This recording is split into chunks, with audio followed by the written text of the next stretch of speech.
नमस्कार, माझे पूर्ण नाव साक्षी अनिल फुरसंगे. मी जी कथा सांगणार आहे त्या कथेचे नाव आहे सांबर. एक जंगल होता. त्या जंगलामध्ये एक सांबर राहायचे. ते रोज तळ्यावर राहायचे. एके दिवशी सांबर तळ्यावर गेला आणि तिथं पाणी पित होता.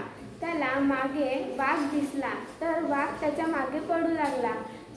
सांबर समोर पडत होता, त्याच्या मागे वाघ पडत होता. तेवढ्यात सांबरचे शिंगे वेलाईच्या झुडपात अडकले. वाघ मागे येत होता. कसे तरी करून सांबरने वेलाईच्या झुडपातून आपले शिंग सोडवले व खूप दूर पळून गेले. तेवढ्यात सांबरने मागं फिरून पाहिले का वाघ आहे का नाही, तर सांबरला वाघ दिसले नाही.